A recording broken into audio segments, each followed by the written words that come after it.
السلام علیکم ورحمۃ اللہ وبرکاتہ۔ اعوذ باللہ من الشیطان الرجیم۔ بسم اللہ الرحمن الرحیم۔ وَيَقُولُونَ آمَنَّا بِاللَّهِ وبالرسول وأطعنا ثم يتولى فريق منهم من بعد ذلك وما أولئك بالمؤمنين۔ صدق اللہ العلی العظیم۔ اللهم صل على سيدنا ومولانا محمد النبي الأمي وعلى آله وأصحابه وبارك وسلم عليه۔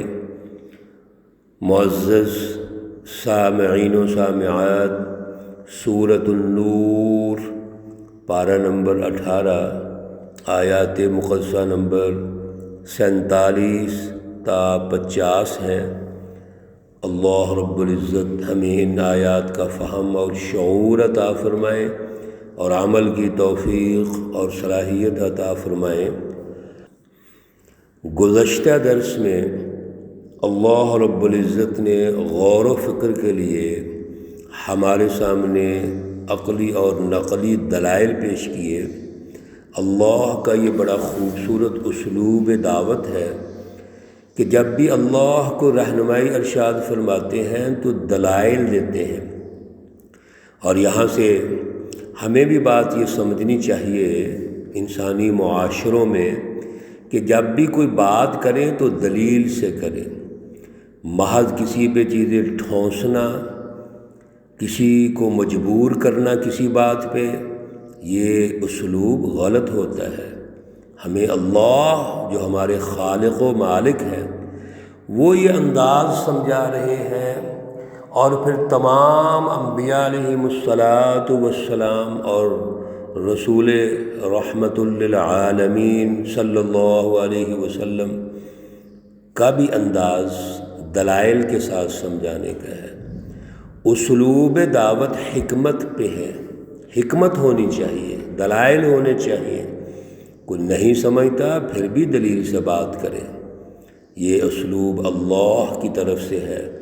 تو اللہ نے دلائل دے دیے، اور دلائل دینے کے بعد اللہ نے صراط مستقیم کے بارے میں یہ بھی ارشاد فرما دیا کہ اس میں کوئی ابہام نہیں، واضح ہدایت ہے، واضح رہنمائی ہے، انسانیت کی تعمیر و تشکیل کے لیے ہے، معاشروں کی ترقی کے لیے ہے، دنیا اور آخرت دونوں جہانوں کی ترقی کے لیے ہے۔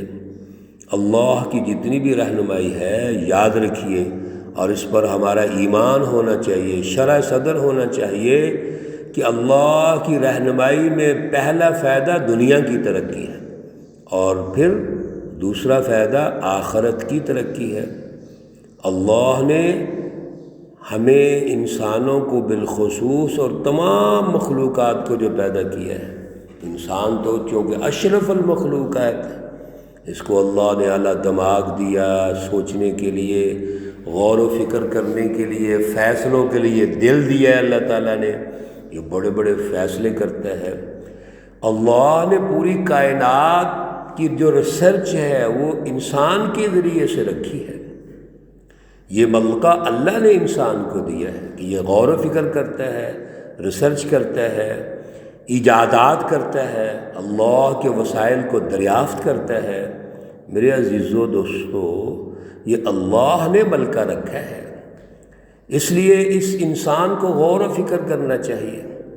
لیکن اگلی آیات میں اللہ رب العزت اس انسان کا اور ان انسانوں کے رویوں کا یا ان جماعتوں کے رویوں کا ذکر ارشاد فرما رہے ہیں جن کے اندر غور و فکر اور صلاحیت بڑھانے کی بجائے وہ ان چیزوں پہ غور و فکر بھی نہیں کرتے، توجہ بھی نہیں کرتے اور ایمان بھی نہیں لاتے۔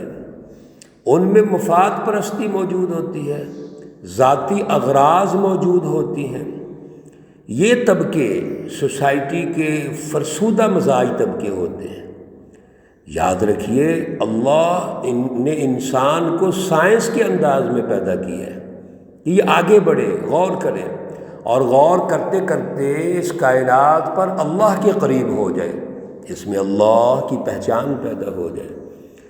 اور کبھی بھی دنیا کے اندر اگر آپ یہ چاہتے ہیں، آج دنیا بڑی ترقی کر گئی ہے، لیکن اگر ہم یہ چاہتے ہیں کہ دنیا میں ترقی کریں سائنس میں، ایجادات میں، تو اس کا بڑا راز اللہ سے تعلق ہے۔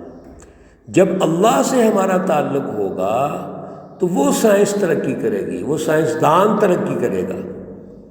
جتنے پچھلے سائنسدان آپ دیکھ لیجئے، 200-300 سال پہلے بڑے بڑے فلاسفر اور اسی طرح سائنسدان، ماہرین عمرانیات، سارے مسلمان تھے۔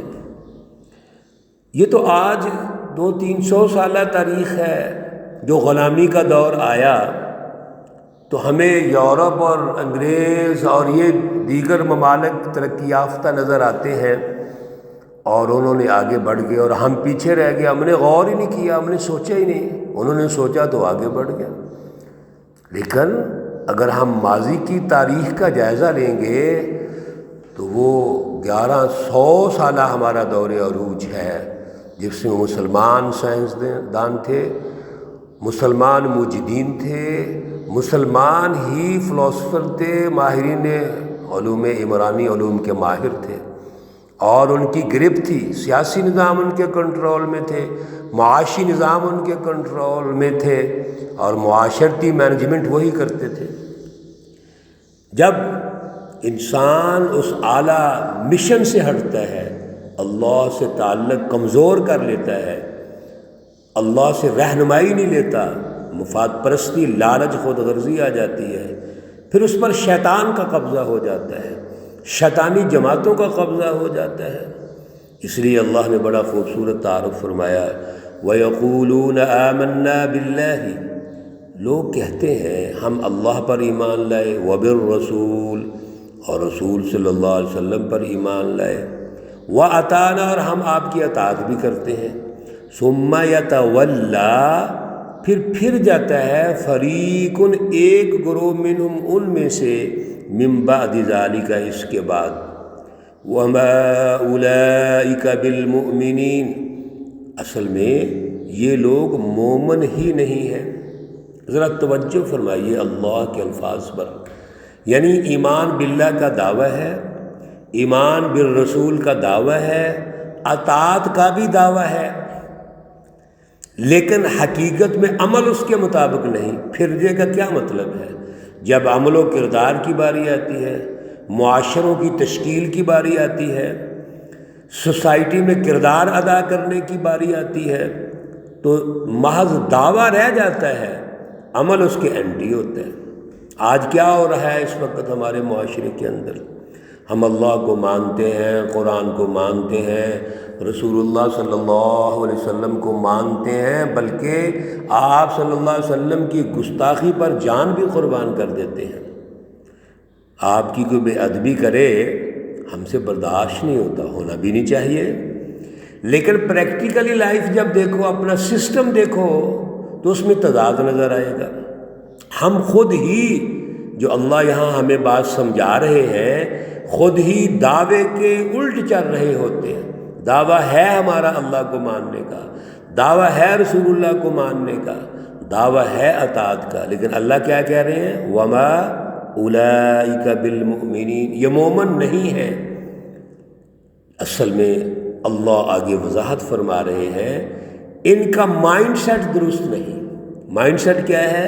وَإِذَا دُعُوا إِلَى اللَّهِ وَرَسُولِهِ، جب اللہ اور اس کے رسول کی طرف بلائے جاتے ہیں، لِيَحْكُمَ بَيْنَهُمْ، کہ ان کے درمیان کوئی فیصلہ ہو، إِذَا فَرِيقٌ مِّنْهُمْ مُعْرِضُونَ، وہ گروہ جو یہ محسوس کرتا ہے کہ اللہ اور رسول ہمارے خلاف فیصلہ دے دیں گے، ہماری خواہشات ہمارے مفادات کو زد پڑے گی تو وہ منہ موڑ لیتے ہیں، وہ اعراض کرتے ہیں۔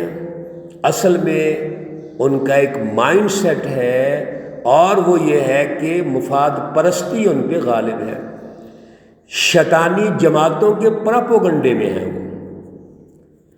اور وَإِن يَكُن لَّهُمُ الْحَقُّ، اگر وہ محسوس کرتے ہیں کہ ہمیں اپنے حق میں فیصلہ ہو جائے گا، یَأْتُوا إِلَيْهِ مُذْعِنِينَ، تو پھر اس کو قبول کر لیتے ہیں اور بڑے باغ کے آتے ہیں۔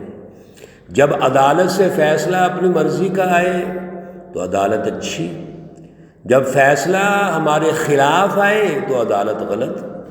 یہ ایک مائنڈ سیٹ ہے جو آج بھی چل رہا ہے، اور یہ اللہ نے تاریخی طور پر دلائل کے طور پر ثابت کر دیا۔ ہر دور میں یہ مائنڈ سیٹ موجود ہے۔ بھائی یاد رکھو، جب اللہ کو مان لیا، رسول اللہ کو مان لیا، دین اسلام کو مان لیا ہے، پھر یہ دستور ہے، یہ نظام حیات ہے، اس کے مطابق ہماری سوچ، ہمارا نظریہ، غور و فکر، ہمارا عمل و کردار، ہمارا سیاسی نظام، ہمارا معاشی نظام، معاشرتی نظام، زندگی کا ہر لمحہ اس کے تابع ہونا چاہیے، ورنہ اللہ نے آگے مزید ارشاد فرما دیا افی قلوبہم مرض۔ ذرا غور کیجیے، یہ جو مائنڈ سیٹ پیچھے ہم نے ابھی ذکر کیا، اللہ فرماتے ہیں افی قلوبہم مرض، کیا ان کے دلوں میں بیماری ہے؟ کتنا سخت لفظ ہے، ذرا توجہ کیجئے کہ یہ مائنڈ سیٹ جو رکھتے ہیں اصل میں دل ان کے مریض ہیں۔ اور اللہ نے منافقین کے بارے میں سورۃ البقرہ کے دوسرے رکوع میں ارشاد فرمایا فی قلوبہم مرض، ان کے دلوں میں بیماری ہے۔ کیا بیماری ہے؟ صلاحیت ہی نہیں، کوشش ہی نہیں کرتے، محض دعوے کرتے ہیں بس۔ امر تابو، یا ان کو شک کیا کوئی، ام یخافون ان یحیف اللہ علیہم ورسولہ، اور تیسرے نمبر پر یا یہ ڈرتے ہیں اس بات پر کہ اللہ اور رسول ان کے حق میں فیصلہ نہیں کریں گے، کوئی بے انصافی کر دیں گے۔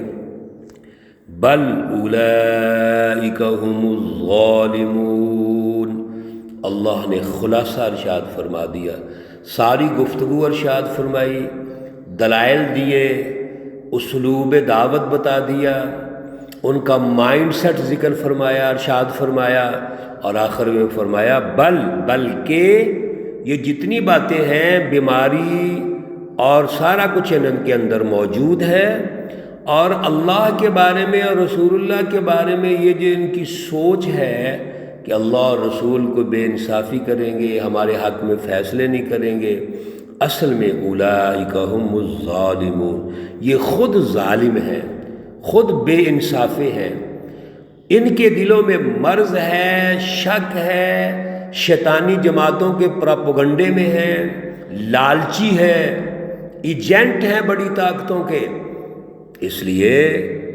یہ خود ظالم ہے۔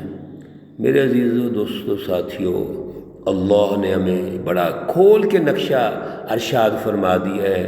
دور حاضر کو سمجھیے، آج کے دور میں بھی اللہ سے ہمارا تعلق بڑا کمزور ہے، ہم کمپرومائز اللہ سے تعلق رکھتے ہیں، رسول اللہ صلی اللہ علیہ وسلم سے بھی تعلق کمپرومائزڈ۔